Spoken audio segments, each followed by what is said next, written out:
네, 오늘은 그 자녀 경제 교육 10계명 중에서 첫 계명에 대한 이야기를 말씀드리겠습니다. 1계명은 10계명 중에서도 가장 중요하다는 의미가 되는데요. 바로 이 첫 번째 계명은 실패를 대하는 바람직한 태도를 가르쳐라 입니다. 사람은 누구나 실패를 경험하죠. 어쩌면 우리는 태어나자마자 실패를 먼저 경험하는지도 모르겠습니다. 실패를 통해서 영감을 얻는 것이 더 중요한데요. 그 영감은 새로운 도전을 하게 만들어줄 동기가 되어줄 것입니다. 결국 실패는 또다시 배움이 되는 것이죠. 실패는 실패로 끝나지 않는다는 것을, 그리고 결국은 성공으로 이어진다는 믿음이 중요한 것입니다. 두 번째 계명입니다. 결핍을 가르쳐야 결실이 생긴다입니다. 요즘 시대는 자녀의 입장에서는 아무래도 풍족한 삶을 살고 있죠. 또 부모의 경제적인 형편과 전혀 관계가 없습니다. 부모는 자녀에게만큼은 부족할 것이 없도록 최선을 다하기 때문인데요. 그래서 자녀들은 부모들이 모두 풍족한 줄 압니다. 그래서 일정 부분에서는 세부적이지는 않더라도 대략적인 범위에서 자녀와 가계 경제의 큰 수입과 지출 구조를 공유하는 것도 필요합니다. 자녀에게 무엇보다 결핍을 가르쳐야 합니다. 결핍을 모르고 자라는 세대이지만 결핍을 가르쳐야만 자원의 소중함을 알아 감사라는 것을 일상화할 수 있습니다. 3계명, 자산과 부채의 개념을 가르치라. 살아가면서 자산과 부채는 생길 수 있지만 자산이 부채보다 많아야 한다는 것이 기본입니다. 자산은 경제적 가치가 있는 재화를 말하죠. 그리고 부채는 내 것이 아닌 남의 것, 빚이라 할 수 있습니다. 자산은 가질수록 수입이 늘어나고 부채는 가질수록 지출이 늘어납니다.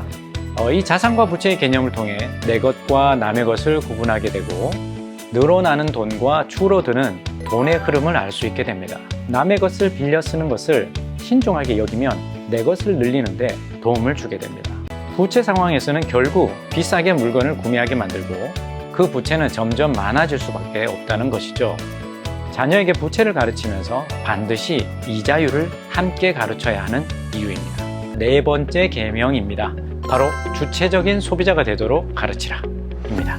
우리 아이들은 소비 중에서 비합리적인 소비 행태들이 있는데 그 중에서 가장 문제라고 여겨지는 것이 바로 동조 소비입니다. 여러분들이 기억하시는 2014년의 허니버터칩, 그리고 2022년의 포켓몬빵 오픈런 현상 기억하실 겁니다.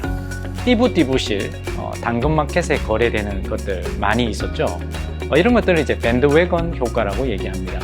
동조 소비는 충동적인 동조 성향으로 인해 결국 과도하게 시간과 에너지를 낭비하게 되는 결과를 나타냅니다.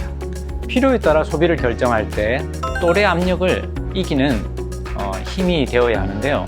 소비하는 것으로 나의 부족한 자존감을 채우는 것이 아니라 자기 자신을 존중하고 누군가로부터 사랑받는 것으로 부족한 자존감을 채우는 것입니다. 네, 바로 5계명입니다. 5계명은 재정적으로 겸손한 사람이 되게 하라 입니다. 보통 겸손한 사람이란 잘난 체 하지 않고 자기를 낮추는 사람을 말하죠. 여기에서 말하는 재정적 의미의 겸손한 사람은 자기의 분수를 아는 사람을 말합니다. 한마디로 지켜야 할 선을 넘지 않는 지혜를 의미하는데요. 재정적으로 겸손한 사람은 바로 자기가 가진 만큼 행동하는 것입니다. 여섯 번째 계명, 경제적인 자조기술을 익히도록 하라. 자조기술이라는 것은 어릴 때 가정에서 집안일을 익힐 때 유용하게 쓰이게 됩니다. 세탁된 빨랫감을 스스로 정리해서 다음날 입을 옷을 미리 준비해보는 경험이라든지, 또 옷에 구멍이 나 있을 때 스스로 바느질을 해보는 경험, 그리고 집안에서 잃어버린 물건을 청소하면서 되찾아보는 경험 등을 말할 수 있겠습니다. 어릴 때 집안일에서의 이런 자조기술들은 경제적으로도 매우 유용한데요. 자기가 사고 싶은 물건을 스스로 결제해서 구입해보는 경험, 또는 용돈의 범위 내에서 일정 기간 써보고 결산해보는 경험, 그리고 고가의 물건을 용돈을 모아 구입해보는 경험, 도저히 스스로 용돈의 범위로는 구입할 수 없는 물건을 부모와 협의해서 구입해보는 경험 등은 훗날 성인이 되었을 때 소득을 보고 소비를 규모 있게 하도록 돕고요. 그리고 가계 경제를 예산과 결산의 개념으로 접근해서 많은 빚을 지지 않도록 도와주게 됩니다. 우리 아이들이 스스로가 선택하고 결정하고 또 스스로가 직접 해보는 경험을 강조하듯이 말입니다. 경제교육 7계명, 저축하는 습관을 길러라. 요즘 저축에 대해서 강조하지 않는 여러 많은 이야기들이 있습니다.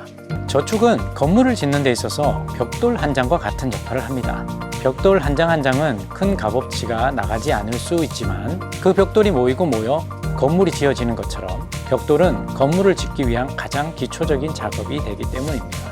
이를 위해서 작은 촛불 하나의 역할을 해주는 것이 바로 저축입니다. 저축한다고 드라마틱한 변화가 생기지는 않습니다. 그로 인해 또 다른 촛불이 켜지면 촛불이 2개, 3개, 4개가 되듯 자산은 조금씩 늘어가는 방향성을 가지게 됩니다. 이렇게 저축은 미래 자산 형성을 위한 기본적인 태도를 익혀주고 이는 어릴 때부터 익혀온 저축을 통해서 지출을 막는 자기 절제력을 배우게 되기 때문입니다. 경제교육 8계명, 용돈은 스스로 결정하여 자유롭게 쓰는 돈이다. 간섭하지 마라. 아마 많은 부모님들이 제일 궁금해하는 부분이실 텐데요. 용돈을 자녀 경제 교육의 도구로 활용할 수 있을까에 대한 여러 시각이 존재합니다. 용돈에 대해서 간섭하지는 말되 스스로 책임을 지게 하면 되는 것입니다. 그렇다면 용돈을 통해 우리가 무엇을 가르칠 것인가 라는 거죠. 먼저 용돈을 예산의 개념으로 인식하게 하는 겁니다. 용돈을 통해서 지출의 계획을 세우게 하고요. 그 다음으로는 용돈을 시작할 때부터 부모와 자녀가 반드시 협의하는 것이 중요하겠습니다.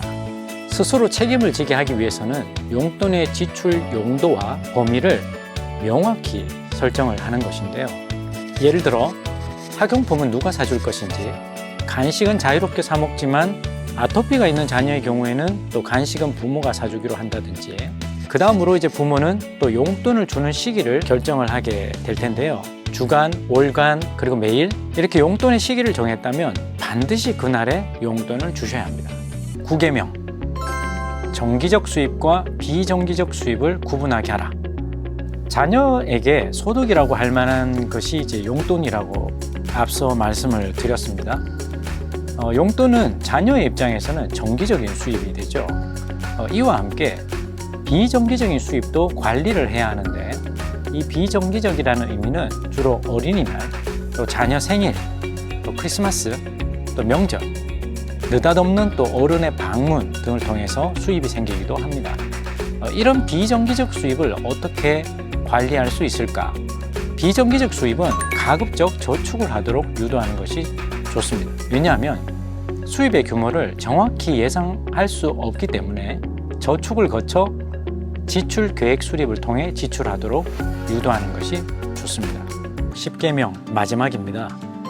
세상에는 돈보다 더 가치로운 것이 많음을 항상 알려줘라. 경제교육을 하다 보면 돈이면 다 된다는 인식을 은연중에 심어주게 되는 경향들이 있습니다. 돈이 삶의 최우선 순위가 되지 않도록 경계하는 마음을 갖게 해주는 것이 중요합니다. 가족, 그리고 사랑하고 존중하는 마음, 그리고 감동, 배려하는 관계, 헌신하는 태도 등은 돈으로 살 수 없다는 것을 알아야 합니다. 또한 이런 것들은 삶을 더욱 풍성하게 해준다는 것을 말이죠. 수입과 관련한 용돈 교육을 하면서 집안일을 도와준다고 용돈을 주는 것은 지양해야 합니다. 우리 자녀가 가족 구성원의 일부로서 마땅히 해야 할 일에 대해서는 금전적 보상을 피하는 것이 좋겠습니다. 가정 안에서 이루어지는 다양한 가사일에 돈을 바라는 마음이 생기게 되는 것이죠. 수입과 지출의 개념으로만 이해할 수 없는 것들을 살아가는 사회에서 감동과 사랑으로 이해하면 더 가치로운 일들을 많이 발견할 수 있게 됩니다.